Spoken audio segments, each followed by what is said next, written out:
probably since my mom had passed away that nursing isn't really something that my heart is in anymore, and it has a lot to do with the fact that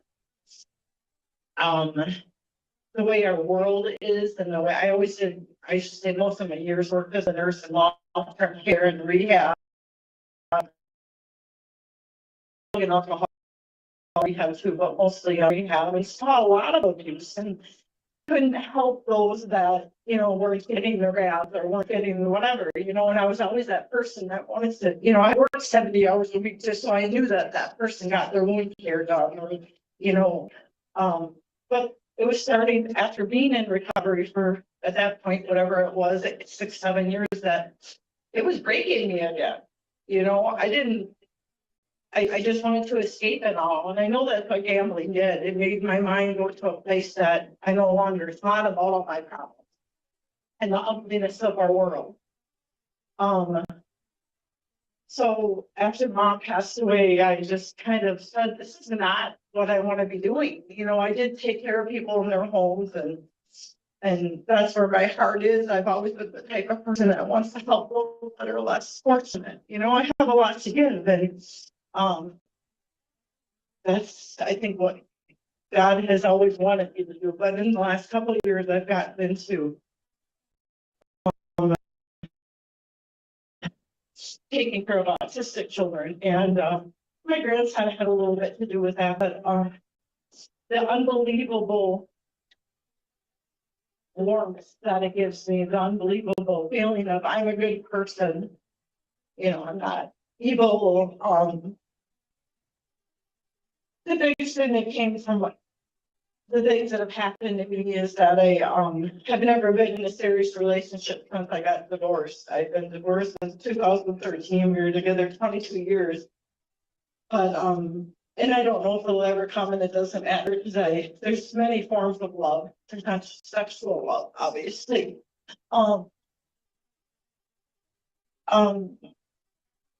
That's what my autistic children give me. That's what obviously my family gives me. But I feel broken. I've always felt broken that way, and I just don't feel that it's a possibility that I ever have that type of relationship that a man and a woman have, because I'm just I never can tell when I'm gonna have those flashbacks. So, you know,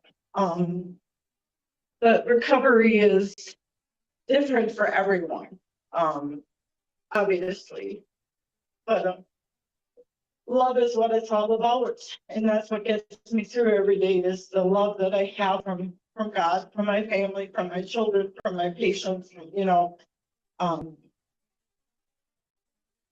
I'm just grateful to be here and be grateful to be surrounded by them.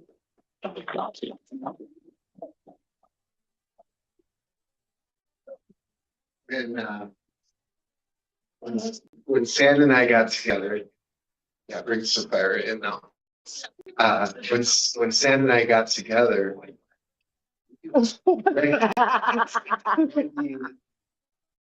our greatest volunteer at the Love Center.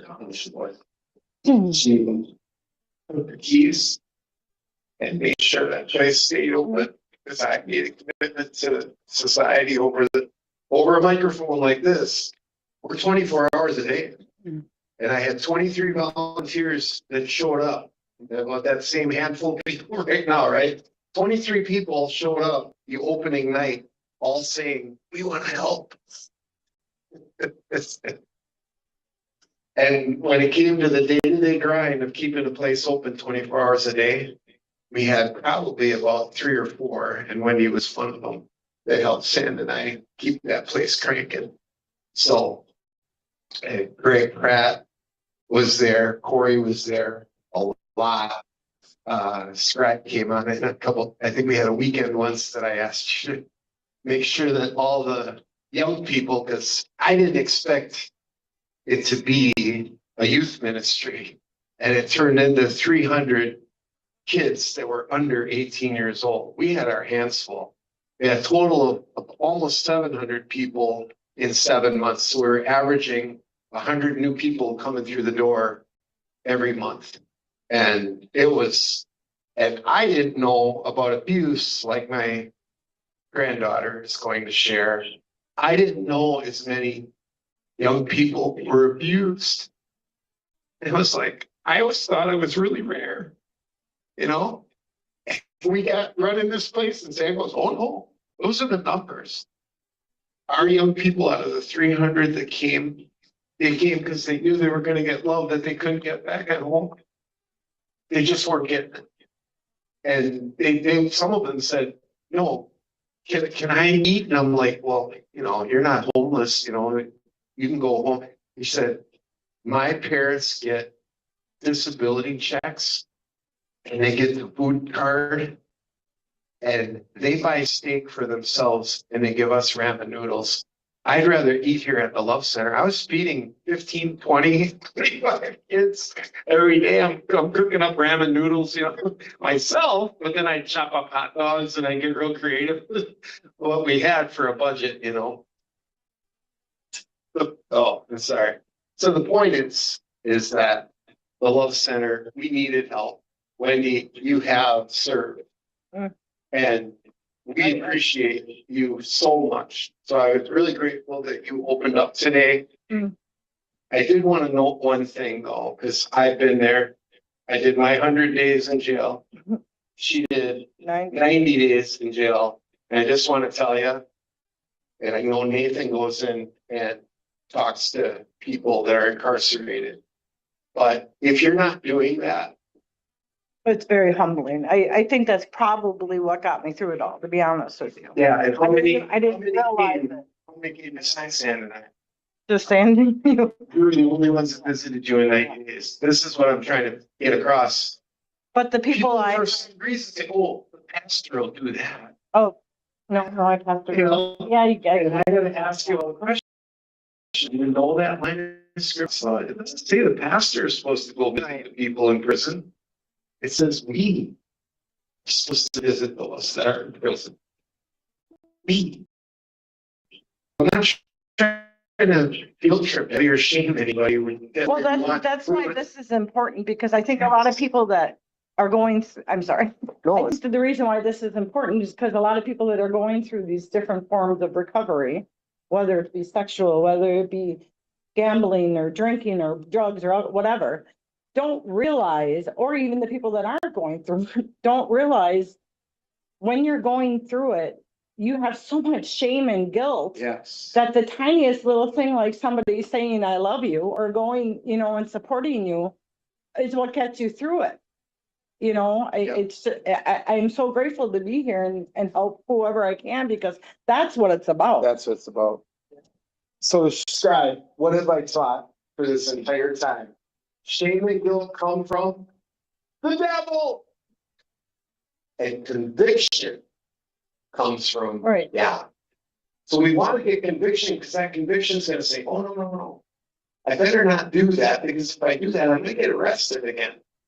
I better not do that, or, you know, I might have a drunk driving if I do that. You know, I might better not do that. Conviction that says, no, don't do it. Don't do it. That's his voice. But that shame and that guilt that wants you to stay down and feel like a dirty, rotten, no good. That's the evil voice. And I think it's so important when we're recovering to differentiate the voices in our head. Because I used to tell people at an AA or an NA meeting, there's a little guy on this shoulder, a little guy on this shoulder. Boy, that guy has a big mouth with the pitchfork and horns. Okay, he's really got a big mouth.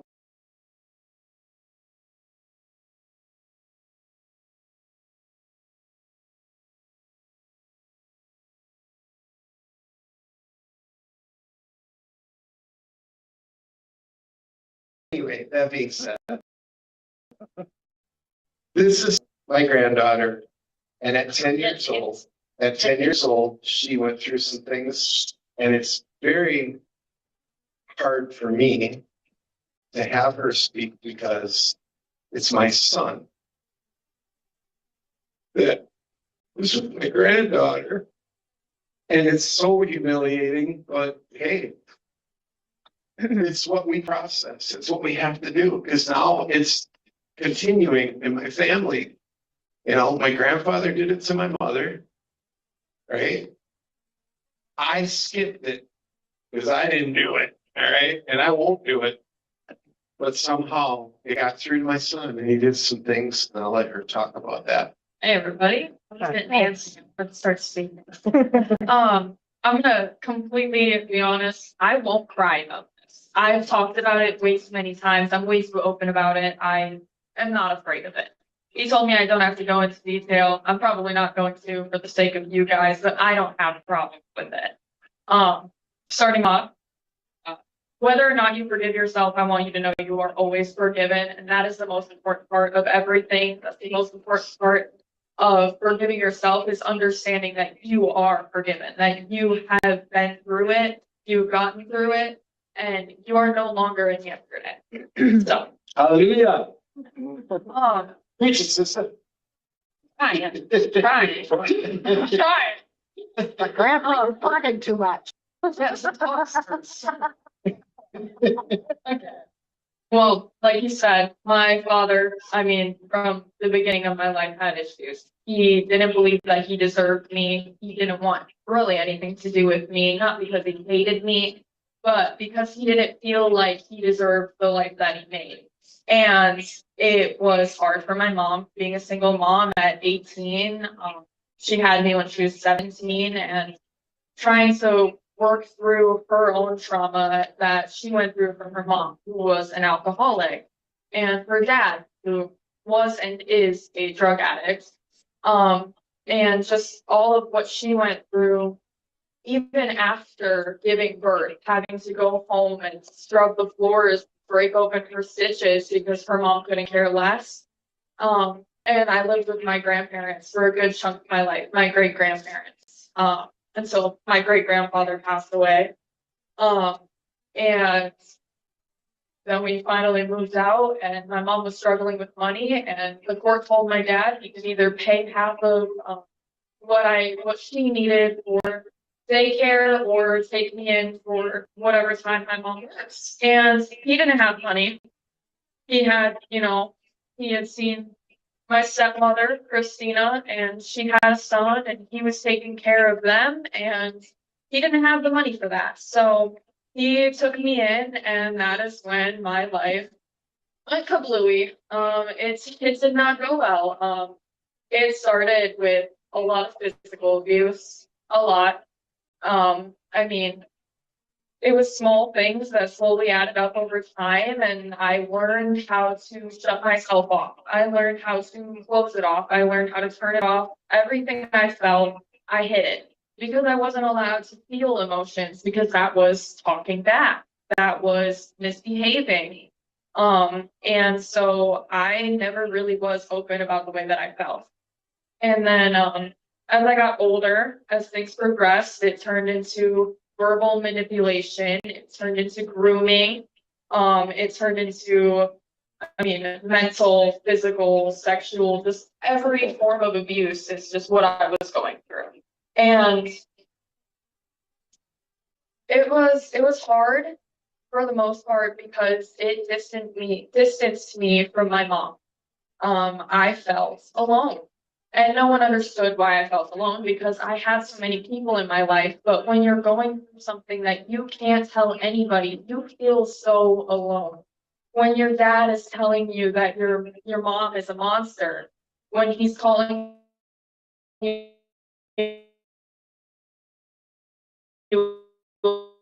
like her, when at 8 years old, you go to your mom and you're like, Mom, I'm so scared.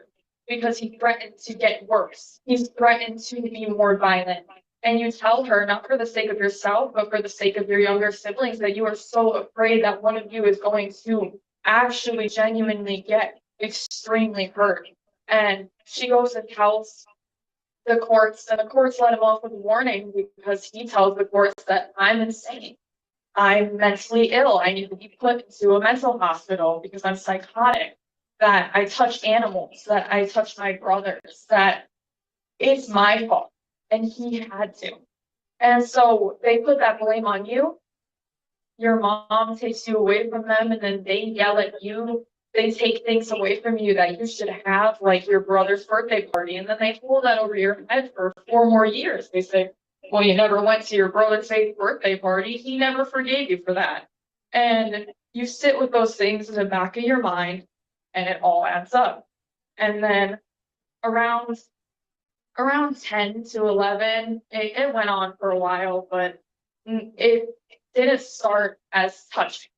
You know, it started as that mental grooming where he tried to make the things he was doing okay. This is how a father and daughter cuddle. This is how they do things together. This is the way it goes. And I was so deprived of that love and that attention from my dad that I was like, yeah, this is how it is supposed to be. And I was okay with it. I mean, and there were those times where, you know, you feel that pit in your stomach and you're stuck like a deer in headlights and you just cry. And there's nothing you can do. You can't fight him. He's 6'5". He's like 250 pounds. What am I supposed to do? I'm a child, you know, and it is hard. It is hard. And then my mom came to me after my dad ran away to Florida, because him and my stepmom were going through stuff, and they were always going through stuff. I mean, it wasn't just me being abused, it was them. She would throw him down flights of stairs and he would push her into walls, and she would tell him every day, who are they gonna believe? The 4'11" woman or the 6'5" man? And he knew that she was right, that they would believe her, and he was too afraid to talk about it. And he would sit in his room and he would blast his music. He would smoke his weed, and it was so bad. It was so bad. He was escaping constantly. And so when he ran away, because we got eventually our lease ran out on the place we were in, and he broke up with my stepmom. I mean, they had been broken up, sleeping in separate rooms, but they lived together for my younger brothers. And I mean, my mom came in my room one day, and I had gotten my first phone at around 10 years old. And it had parental controls on it and whatever, but I found a way around those things. You know, was so I was so alone that I found dependency in random people online. I found that the only way I felt loved was through interactions that were inappropriate and not right for my needs. Right. And so I got in trouble with that. Before I go to work, she asked me about it. She comes in my room, she's like, you know what I'm here to talk to you about? I was like, I was talking to people on Roblox.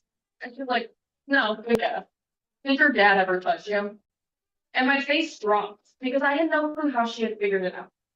I didn't know how much she knew. I didn't know if she knew about him calling me into his room at 11 o'clock at night and telling me that he wants to spend time with me. So he's letting me stay up past my bedtime. I didn't know if she knew about him forcing himself into my bed and me saying no millions of times. I didn't know if she knew about any of that. And I mean, I didn't say a word. I didn't. Her and my stepmom sat on my bed. I didn't say a word, and I just looked at them like a puppy. Like I was so scared. And then, of course, I had to go through at least 5 police stations, like a million written and spoken reports, because it didn't happen in this county, but it didn't happen in this city. So I had to keep going back and forth and back and forth, and finally, you know, he's talked to, he's sentenced. And my mom comes to me and she asks me, do you want to give him the plea deal? He'll have a year in jail. He'll come out, he'll have 30 years probation. He can't leave the state, but he won't be registered as a sex offender.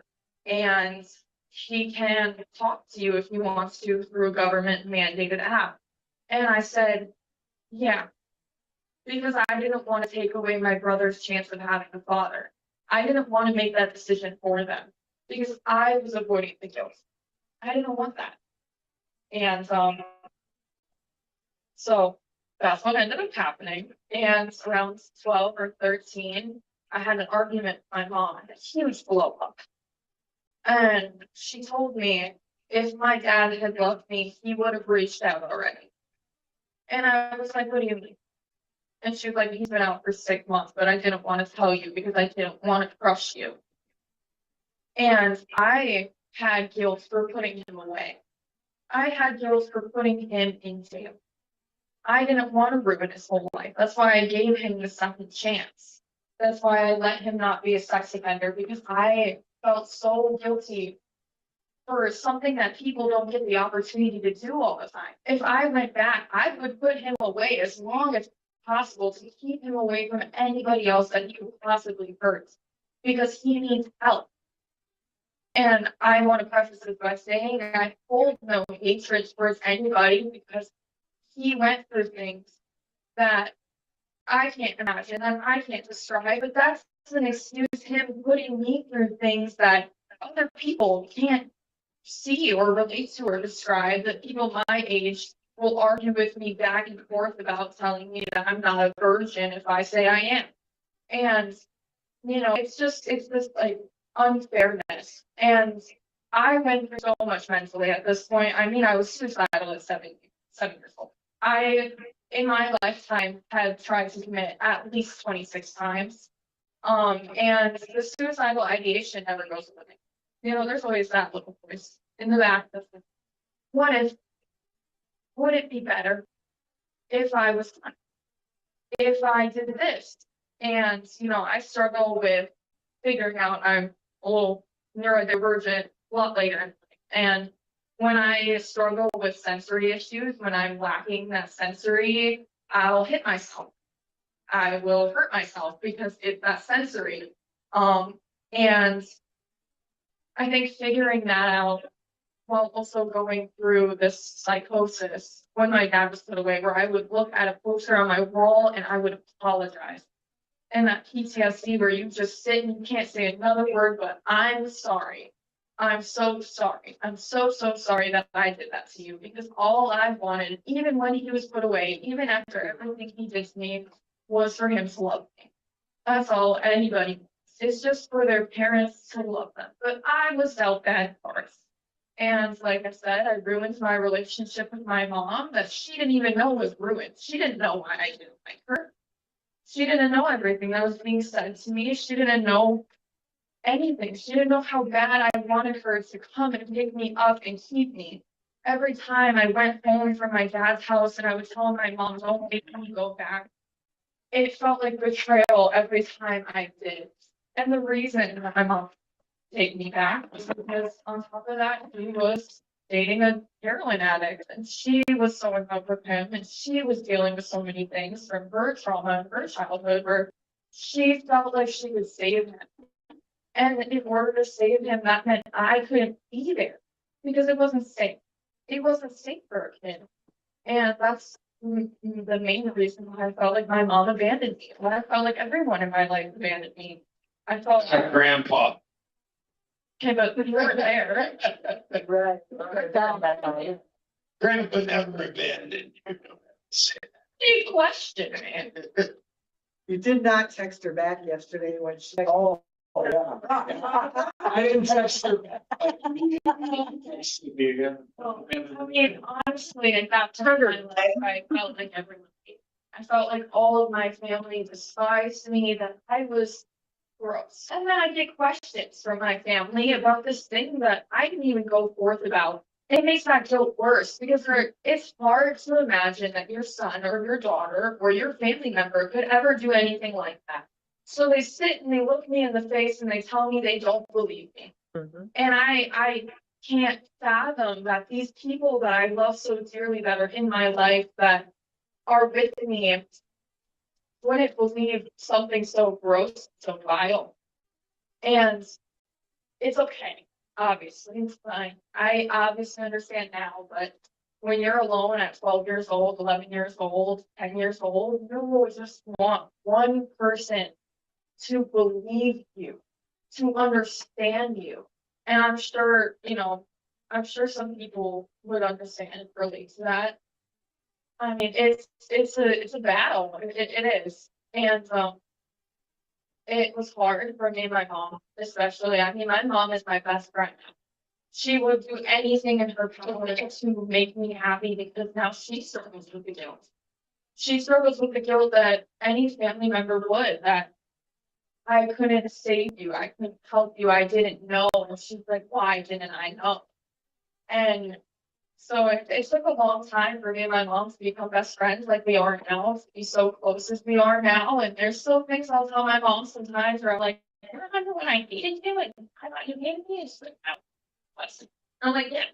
And she just doesn't, she never knew how I was feeling and what I was being fed, and then there's also losing half of my family.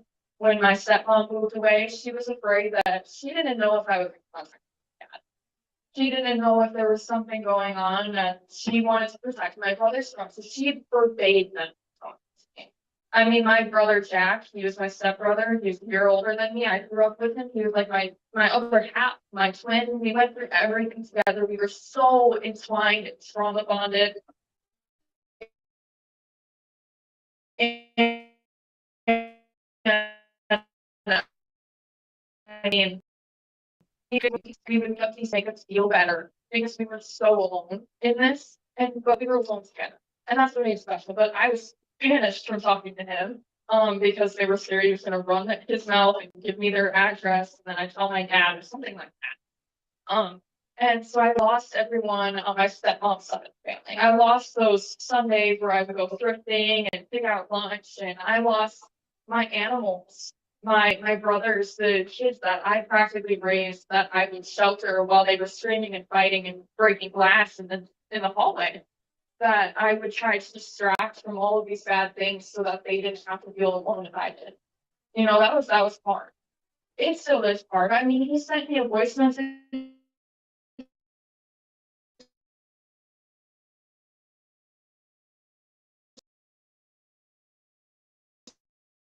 is that he will remember me forever. That he can't believe it's been 4 or 5 years since I last seen him. It'll be 5 in November. And I can't believe that he's going to be the age I am right now when I finally get to see him. It is a hard thing. It's a very, very hard thing. And I don't get to watch him grow up. And he sits with pictures of me in his room and shows them to my youngest brother, who doesn't even remember who I am anymore. Sorry, I said I wouldn't cry, but this part makes me really emotional because I'm so maternal towards them. I'm so empathetic, and I hate that I can't do anything about it. And that's the one thing that I think I feel so guilty about, is that I can't go and grab those children that I love, and I can't hug them. I can't tell them it's going to be okay. And I just wait. I wait for them to come, and I cannot wait. My brother's been collecting birthday gifts and Christmas gifts for me every single year.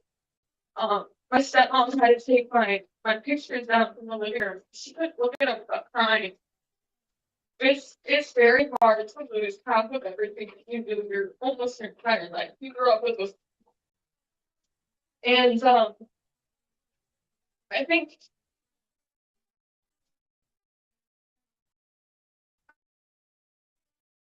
my problem is that I'm so I think I can save everybody. I think I can help everybody. I mean, my best friend, she's been sober for a couple months. And she was bad. She was on oxy. She was snorting whatever she could. She tried coke, and she's my best friend. And I was a mom. And I sit and I try to save her. She would come into my house, stumble in my house. She'd be drunk. I'd take her upstairs and I would wipe down her face because she had blood all over her from being outside. And I would sit with her, and anytime she asked me to come over, she was over. And then I moved recently, and she's not next door anymore, and I can't be there. And, I try so hard to save whoever I can. I couldn't hate anyone because I know how hard it is to be hated. And, I mean, you gotta think about, I'm not old enough to make all of the mistakes that you've made in your life. I can't gamble, I can't go legally buy alcohol, I can't do any of that, I'm not that old, Hallelujah. I just haven't had the time to go and make those mistakes, and healing when you have no outlet, no way to release is hard. And because people find these coping mechanisms in so many ways, and so many different addictions, and I feel personally that addictions never truly go away. you will always be addicted to something. And that doesn't always have to be bad. Like my grandma, he's addicted to talking about his stuff. And, Sandy's addicted to loving my grandpa talking about his stuff. And, I mean, whether you are addicted to religion or working out or all of these things, you'll always have something in your heart that you are so obsessed with, addicted to.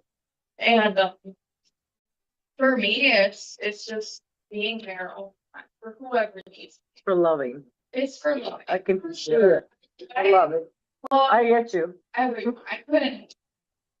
And I mean, part of me being so young means I'm in school. I'm in high school. And unfortunately, I was in middle school. And through middle school, I mean, it was the worst. They moo at me in the hallways and they call me fat. They call me a bag. They call me a fat bag. And they call me all sorts of slurs. And they say It's terrible. in a Lutheran school she's going to too, so. That's the very sad. The worst. I mean, and my Kids are mean, hey? Is everybody yeah. understand Oh, yeah. the thing describing with the bully? he was probably the bully. No, he got bullied. I I mean, was the bully. my grandpa knows. I was that a kid, huh? I go to a Lutheran private school, but I am Lutheran. I believe in Christ and don't know much about this religion or even what the name of it is. We But don't have a religion. We follow the way, the truth. and I believe in Christ. I believe in Jesus. I believe in those things because it's easier for me to believe in those things. Because I can look at myself every day and say, he died for me and he loves me, and that's okay. That's okay. It's okay for me to love myself because that's what he wants me to do. Yeah. And it's a good way to reassure yourself, and so I was scarred from religion my whole life. My dad, he had religious trauma from his mom. From me, Okay. Yeah, That's there's innocent. that. I didn't say it. I made sure that those kids were on their knees praying. He had that religious trauma, and so he did not want to anything. He didn't want to force us to believe a single thing. He let us free roam, and he told my mom that. And my mom is Christian, and she decided to respect us. She was like, okay, that's fine, and we won't baptize her for that. And she can choose to be baptized because that's what he wanted. And so, around 10 years old, no, 10. This is a very crazy timeline that I don't believe is coincidental, and you can make your own opinion on that. But around 10 years old is when I got baptized. I went to church, I got baptized, and then the worst of the worst happened. But it got me out of that house. And then I go through 6th grade and I'm taken away from my best friend. I still best friend with her. It's been 6 years, I think, and I love her very dearly, but I'm taken away from my best friend. My mom doesn't want me around her. She's a bad influence because she likes to wear cat ears. Yeah, I know. She wore cat ears to bed last night, so don't let her display her friend. What was that thing you had in your head? You mean my sleeping? A sleeping mask, okay, well, whatever. It's gotta be pictured. Looks like little kitty ears or something. I was like, wow, that's a pretty cool little. It's all good to wear to bed at night. It's like, I don't have a litter box, you're fine. Well, no. We didn't wear cat ears to bed last night, but, my mom didn't want her around me because she was scared that I was being influenced into something she didn't want me to explore. So, I was very upset. I mean, my mom told me beginning of 6th grade, she's like, this is your last year at school. And this is the longest I've been to school. Kewaskum was the longest school I had ever partaken in. And I was in cheer at Kewaskum. I was in love with Kewaskum. I was in love with my friends. I didn't like the other people, but I loved my friends. And I was very upset because my mom told me beginning of 6th grade that it was my last year and that I was going to be switching to a Lutheran private school. And I was mad because private school, rich kids, no, they're privileged, they're mean, they're ruthless. I don't want that. Like, I'm poor, I can't relate. I'm gonna show up in my Reeboks and they're gonna make fun of me. And so I went through sixth grade, very sad.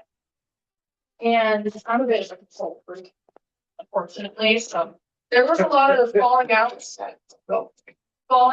with me and my friends where I was a little bit too pushy. I was a little bit too controlling. And I'm controlling because change upsets me. Change makes me scared. And I got out of that school and I started seventh grade and I realized that half of my friends after I left started talking about me. One of them said he prays I never come back because I'm going to a Lutheran school.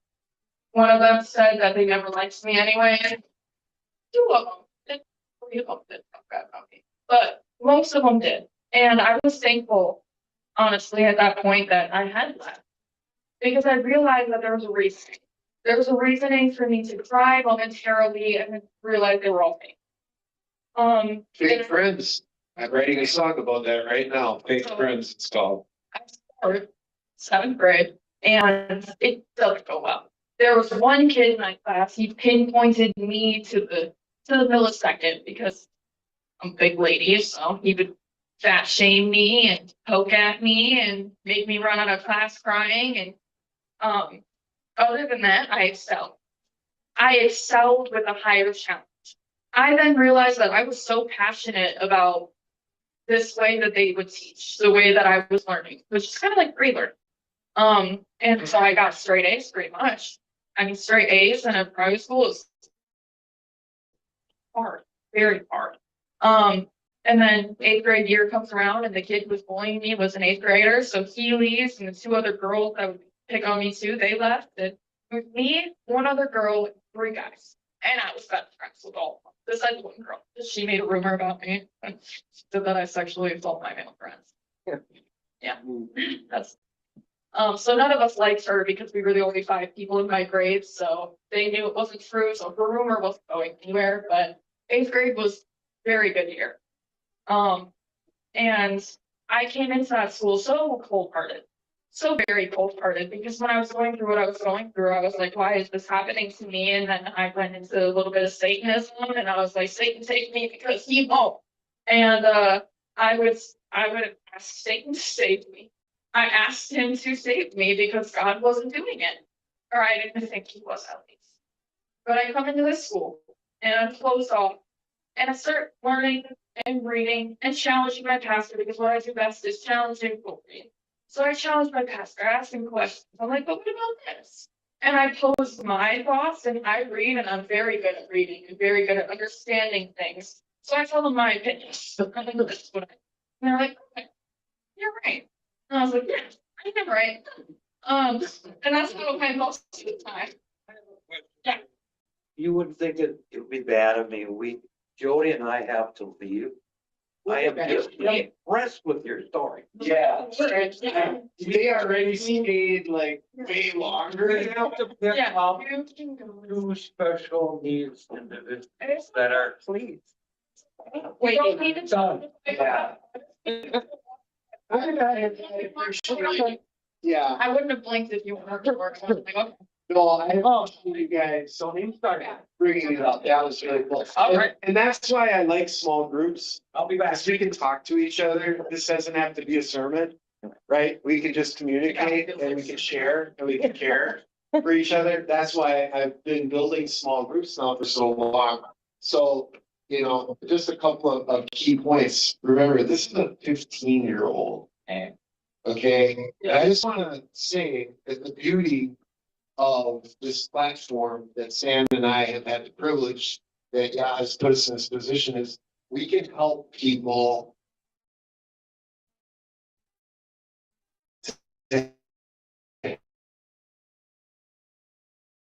out of the platform so that they can, because this is the stuff they won't talk about in the majority of the religious circles. They just don't, okay? And people in general don't because of shame. Right, Shame. people in general don't because of shame, yeah. Right. So, They normalize shaming.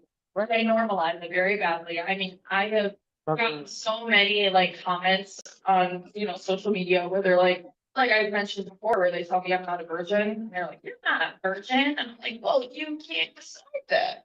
Right.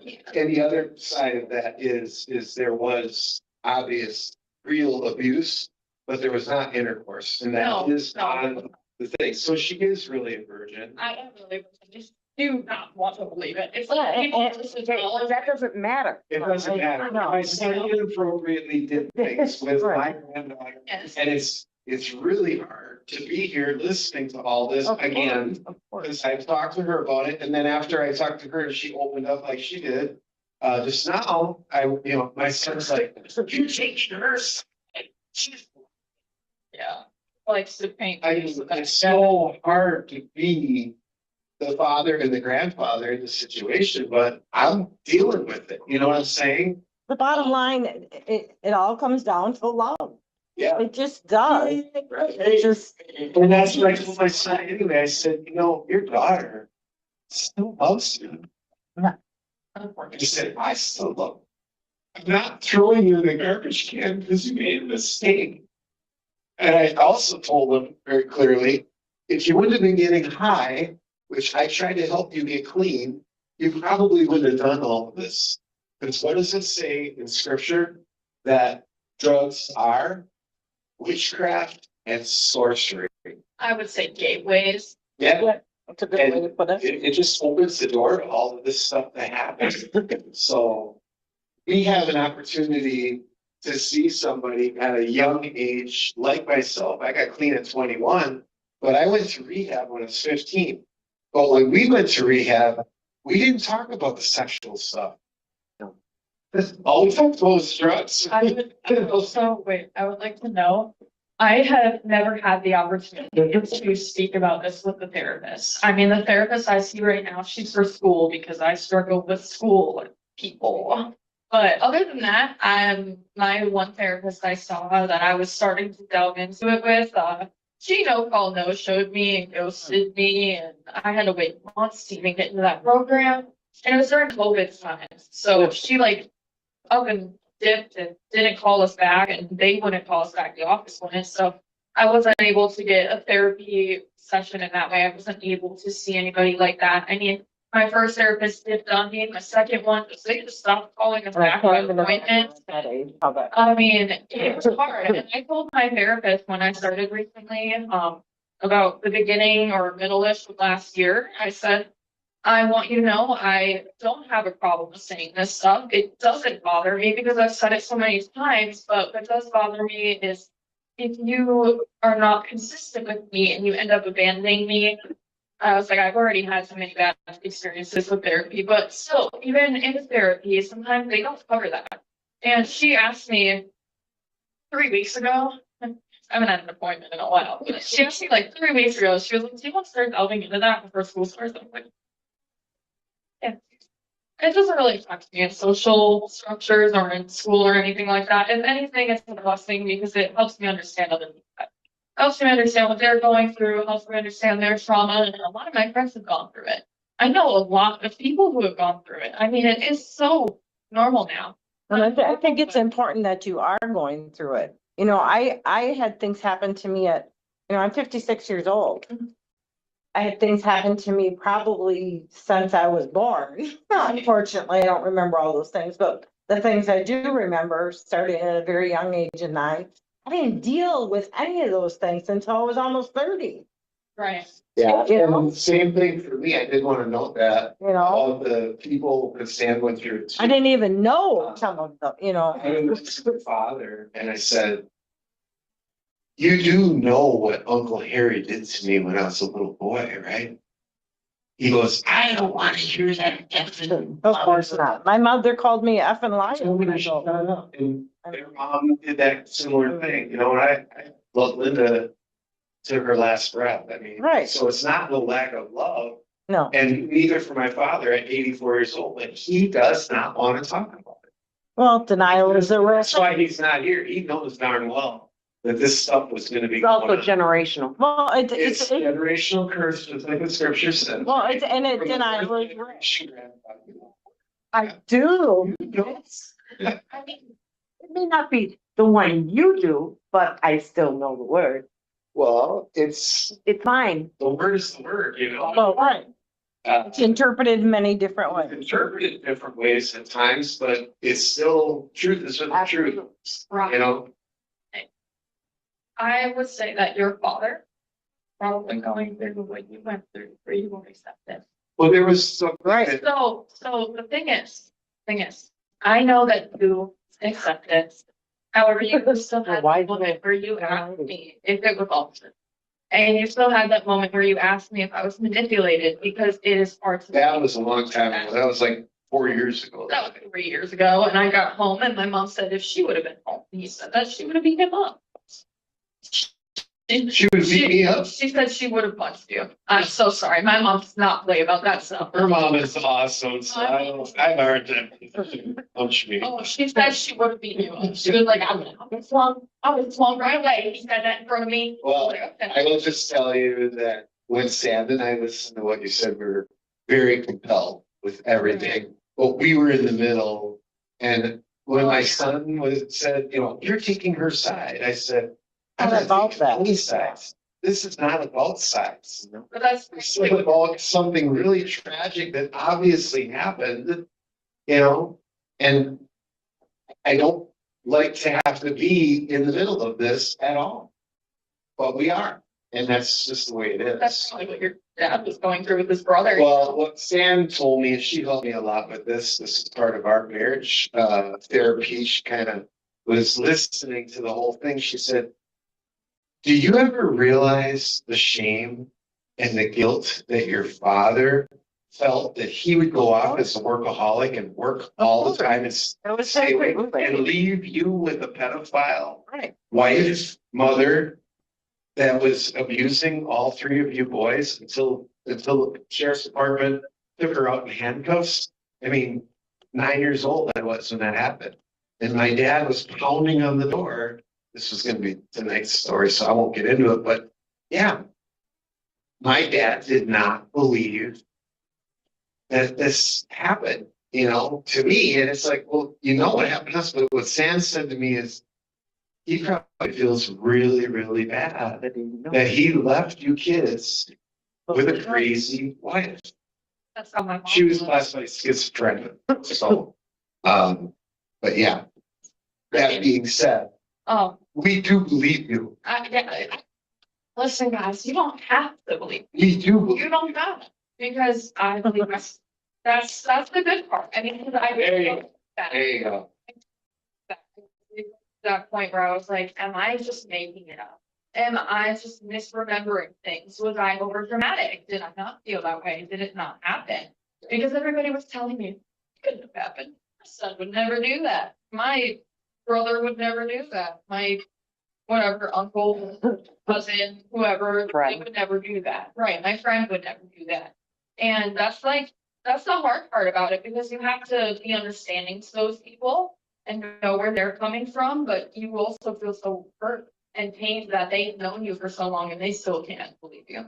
And the stories of that men get beat up when they go to jail. They're true. Nehemiah cried on the phone with me and told me they almost beat him to death when he was in jail. They said, Bad about that. Only because he beat 3 children or 4 children for years. So I didn't feel too bad about that. I felt like it was kind of a little bit of payback. It was that humility thing. That yeah, we didn't realize that he was physically abusing the children. Oh, yeah. either. That was. Oh, yeah. That's why I told my mom about it. I was so scared that he was going to like actually hurt us and cut us open, because he held up a metal spatula with the ridges, you know, the one that's hollow on the other side and it has that sharp metal, and he held it up and he said, I will beat you with the sharp metal part if you won't take the regular beatings. And that grooming that I was talking about, it started when I was really young. That's why that whole like keeping it up and smoking. I mean, it started when I was young. He used to like mentally deprecate me and make me made me feel special. He would tell me that he didn't hit me as hard because I didn't cry or cover my butt like my brothers, but that's because I was disassociating. I was staring into the wall and just pretending it wasn't happening. You know, so that mental thing where they slowly work it into you especially when they're like what's the word? Brainwashing, Not brainwashing, just like gaslighting. manipulative, what's the other word for manipulative? Well, just for your information, he used to cover his butt, and that's the only time when I gave a spanking, and I didn't give very many. But that was the only time I left a mark, was because he kept wiggling his butt around. And the doggone fly swatter that I was using, because I was taught by Dr. James Dobson on Christian radio that you never use your hand. Because the hand that loves should not be the hand that disciplines, right? So I would use something that I could grab a hold of. So I grabbed a fly swatter, and when he wiggled, the metal handle on the fly swatter hit him in the freaking butt. And he had to slip, and to this day, he's like, "You abused me, you beat me." I'm like, "Are you kidding me? Come on, me and my dad at fist fights, okay? That was abuse. What I did with you was a miss." Swing and a miss, you know, I mean, so. Yeah, no, Yeah. he used to, take his belts and he would hit them until they hit their hands. So he would hit their hands as well as their butts, like they'd be like this and he'd go. And see, I didn't know a lot of this stuff. And he also, mental abuse started when I was younger too, because he used to, I mean, you say a bad word or you talk back, sticks to some, like a bar of soap in your mouth, you throw up on the floor because you've had it in your mouth for 15 minutes, then you have to clean it up. If, if you make him mad for bedtime, he doesn't tuck you in. It was those things that made us like miss that love where we were like, I'm never gonna do that again because I want to be tucked in and I want to be read a bedtime story or something like that, because you're so young. And I was so young. I was like, what, 4, 5? Well, that's how you grow up learning, Yeah. not learning what unconditional love is. That's something that I always longed for. Unconditional love was something that I always longed for. I didn't know that I was missing it. You know, I probably didn't realize I wasn't missing it until I had my children. So 25, 27 is when I'm sure I know I got it from my aunts and uncles, but I didn't know that because of all those just things that I hear. I just love you and love everything about you because maybe I see myself a little bit, but like that little bit of, like you say, you got back with your mom, that your friends now, that warms my heart so much. I never not loved my mom, but that's not even it. I had, oh, what's the word? You probably know, right? I was hurt by things my mom did and why she wasn't there. That's a good word. When my mom was actively dying, she lived with me and my sisters and I got something back from her I didn't even know she had to give when she was actively dying. She would lay there in bed and tell me, "I am so sorry, Wendy." And I didn't even know she was aware of the things she did, but she asked me for forgiveness. My own mother asked me for forgiveness. I am so grateful that God gave that to me. I didn't even know, I don't want to say I ever hated her. I always loved my mom, but I was mad at her that she allowed this man to do this to me, that she pawned me off on my aunts and uncles, but now at 56, well, even when she passed away at 40, almost 10 years ago, I have grown so much in the last 10 years because I've realized that this has all molded me to who I am today. And I have so much to be grateful for. And yes, I have regrets about things I did. And the more I think about it and listen to you all and listen to everything here, I have forgiven myself. I just have so much remorse for what I have That's a done. better word, yeah. That's really what it is. I do. That's, by the way, that's what a judge is looking for. If a judge sees remorse, Been there. they're gonna be really, really Right, empathetic. sure. They're trying to really empathize. And, I have judges that are friends, and, so that's good that you said that. Yeah, remorse. I like watching that you're healing already. Yeah. Yeah, it just- took. It makes my heart feel so good. I mean, I It's got awesome. into a relationship and I was so emotionally dependent on him for my stability. And then I kind of realized that, and I was like, I'm only happy when he's around. And he would like drag me around. He would like leave me on. He would break up. Right, yeah. He would break up with me and then get back with me the next day and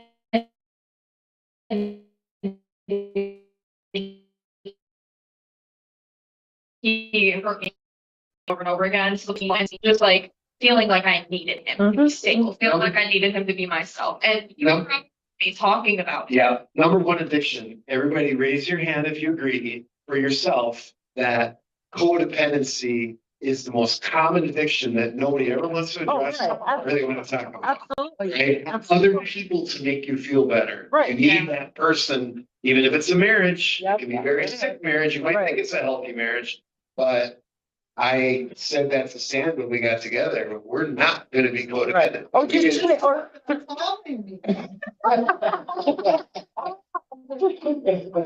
It's like-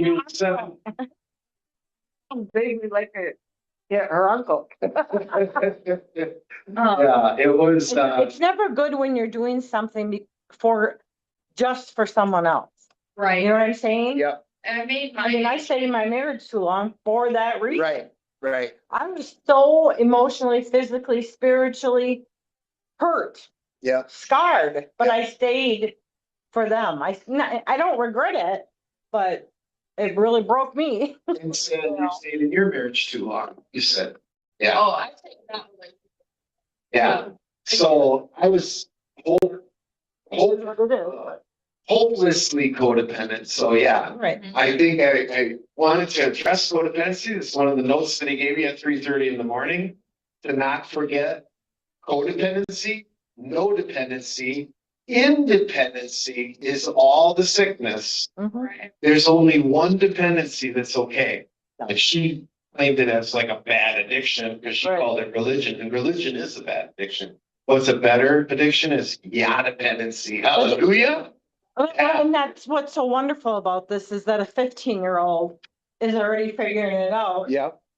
You know, I had praise God for that. Hallelujah. time to myself. And that's like one of the main reasons that I know so much that I do, because I was so tired of my father also on everything was, he was very, very sexist. He did not like women, and maybe that was from his mom, and maybe that was from the girlfriend he was with, but he wouldn't let me play the drums. He wouldn't let me play the guitar. He wouldn't let me have Pokemon cards and let my brothers collect them. And all of the Pokemon cards I had were from my brothers. And my mom makes it a point to buy me packs and we collect them together because she's so sad I missed out on that in my childhood. And I collect Let me- stuffed animals. Let me you know. just insert with her as to what I believe the turning point was. Because I was ministering to my granddaughter, she maybe didn't know it, but I took her to Life Fest and she was watching our booth and how we were outreaching to the Christian community that goes to Oshkosh, each year, and is like the largest Christian event in the state, right? So Sam and I started doing a booth there, and she came to that booth, and there was a bunch of young people that came and talked with her for like 2 hours. They just were, so they were showing her that love, they were showing her that concern. And since that has happened, and I gave her Hebraic Roots Bible at that point, she wanted all of them. So I gave her all the Hebrew Bibles because that's where we kind of gone back to Israel. But my point is, she did not follow the assignment like she should, but she has been reading the Word. And I believe that what transforms any of us is the Word. You have to root yourself into something before you can discover other things. Yeah. Like, I read on other religions because it's not a bad thing to learn what other people believe, Right. but you can talk to them about what they believe. And I've had debates with a lot of people. I've had debates with Muslims. I've had debates with like people who are into Hinduism, Hellenistic people, polytheists. I've had so many talks with so many different people, and it has opened my eyes to so many things. And I think that the basic like breeding ground for every religion has been Christianity as of right now, because so many kids are raised into it and brought into it, and then they get a little bit older and they learn about something else and they're like, wow, this works way better for me. And then they go to that. And that's like where a lot of people start out. So I agree with you that you know, you start out in one thing and then you learn about a million different things and maybe pick something else. Yep. It's a good thing. Anybody else from the crowd today here that we got that would like to maybe, give a word? It looks like you're ready to say something. Suppose you want me on camera, I'm scared. You don't want me to be on camera. A big, long conversation. I'm just- So let's-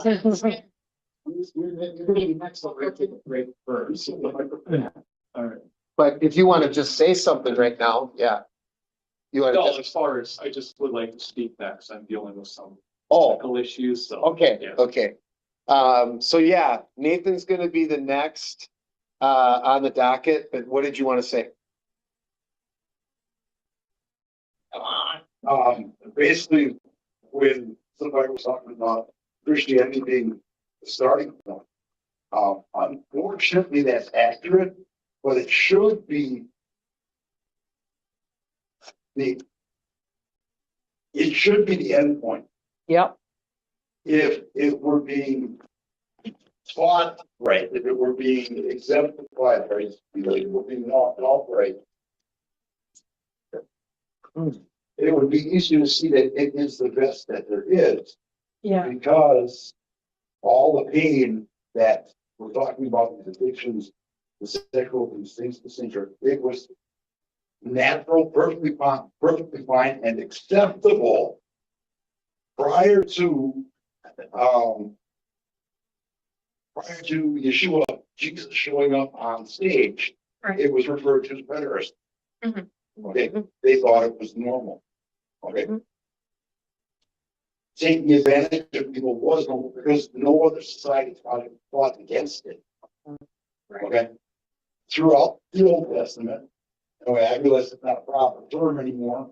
But until Yeshua came on the scene and broke humanity, and in turn reunited them with their creator. No healing is possible. Right. Okay, societies can't try doing it, they tried. And again, when I say societies, I don't mean societies as a whole. Mhm. Right, I mean societies as a whole, but micro societies, which the 12 tribes were. They were a micro society beyond what was going on. Okay, outside of that, but even some of these sins like molestation and addiction and things like this, they would steep their way in because of the adversary, who was more predominant in the situations. And then we start throwing other things in. Somebody mentioned talking about Muslims. They have a mockery.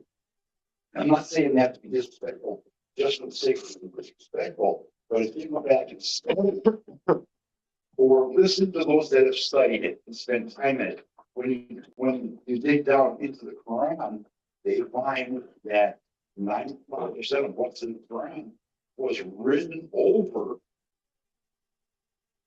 Jewish and Christian hymns. Right. And now we just gotta play it off as it's okay because it's just another one of another Abrahamic religion, Yeah, which it's not. yeah, and we really got to be careful to go not into the religious side of all of this because that is a huge subject, and guess what? That's on the schedule for what's called Solid Scripture Step 2. Today is Solid Scripture Step 1. So we're really not trying to dive in on the higher power part, okay? For those that are needing recovery and are coming to these events, I will cover all 12 of the solid scripture steps that are in the Transform Recovery textbook that I'm writing. It was supposed to be done, but with everything that's happened, I have not completed the first of 10 books that will be for Transform, but I probably will have it done while I'm here. Cause I'll be just grabbing everything. There's 1,000 scriptures that's in that. And I want to make that real clear. We're not about any religion in what we're doing. We just read what it says, and Sand and I are studying the Aramaic and the Paleo-Hebraic. You might say, well, what the heck is that? It's the language of our greatest great grandfather and grandmother, Adam and Eve. It's the language that the Creator gave to them to communicate with up until the Tower of Babel. Okay, that's when all the languages, scattered, and that was the time of Abraham. So we have a language, and what Sand and I have found is that, and this is in another book that I'm writing also, English is the most evil, corrupted language, and it's the language of the end times. It's the language that's going to bring in the Antichrist. We in this country are so prideful, we think English is the greatest. No, once you start studying the real language that he gave us, and then look at this evil language, it'll blow your mind. May I just say? And we're stuck. We're stuck in the United States because that's what everybody speaks. So these are things that'll be addressed, but that's going to really be addressed on another time. And Nathan has some physical things that are going on. Yeah. So I need to give him time to speak because I don't want him to go through anything. Yeah, that's okay. I will just say. So we got to wrap it up, is what I'm saying, because we're going to take a break. Whenever you start talking about like the costs of forgiveness, I would really like to speak again, unless you just want me to make my point right here, right now. No, I'll bring you back up later, but because he has given me what he's given me, I want to make sure that I take care of them. But thank you, and big round of applause for Sapphira. She really is totally amazing to me.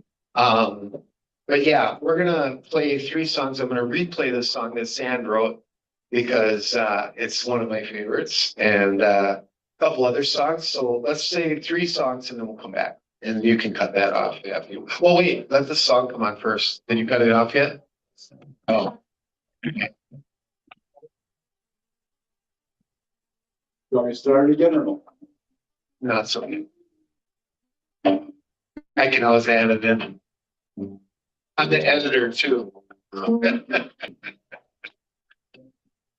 They say you knew me before I was new, together in my home.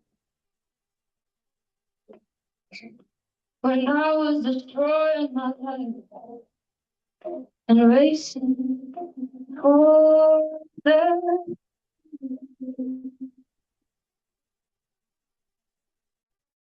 Was running with me. There was a reason going through the motion. When wasn't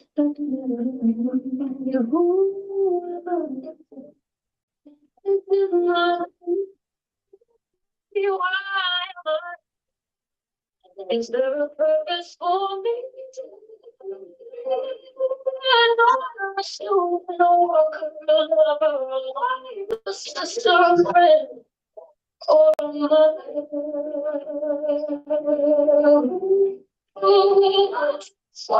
Just a performer, a wearer of hats, an eloquent user of all kinds of mess. These are the people at the end of the day. Who can I be for you? I would say it wouldn't take to ask that if some makes no space to move my love. How did I get here? There's no way to be. Deep down, I knew there was more for me. Right after this, it's of my own regret. I didn't speak up, and I'll never forget the things that were done to me, and I did not only a victim, but active participant.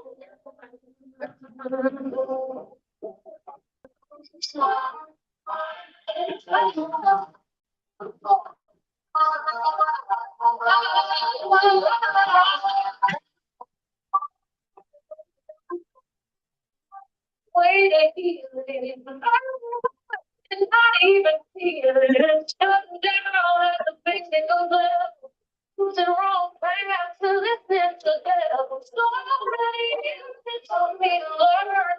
To get so great this big word. Could not say, the Lord desire was great. How can I do it? Because it's me.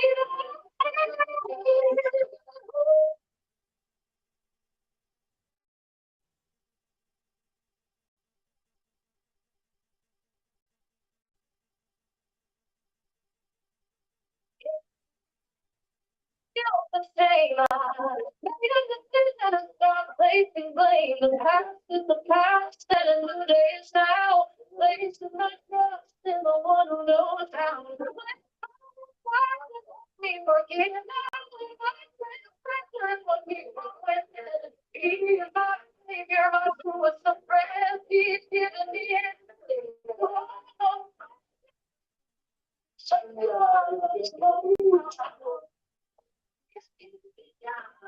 This song is, oh.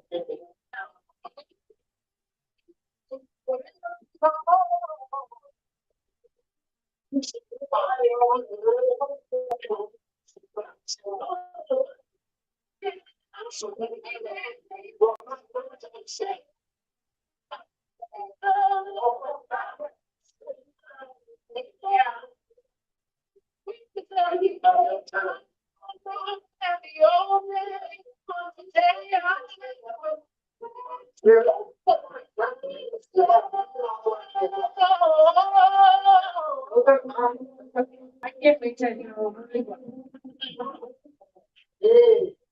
Yeah, spread the word.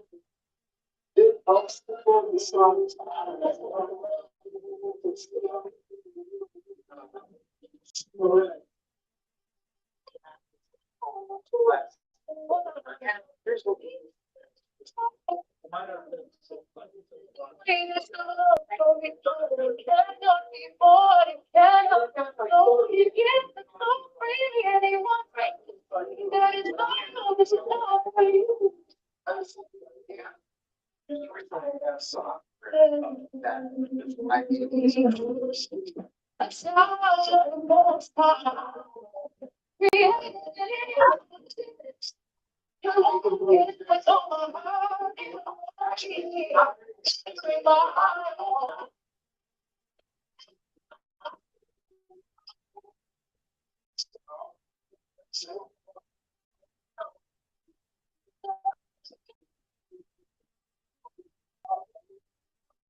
It's really into not just drug abuse.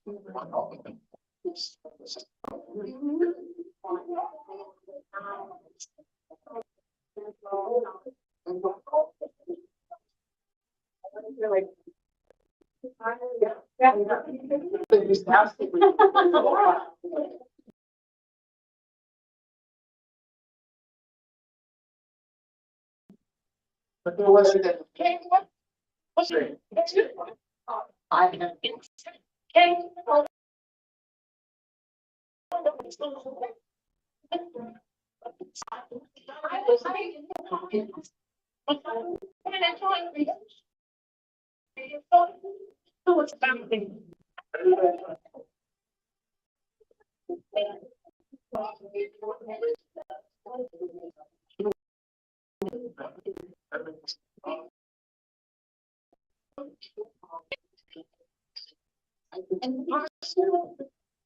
You know how a parent would start to child in the workplace. This is not love and concern for those little ones. The 7 days is not what's by the box and keeping us connected. They don't. We care. Number 4.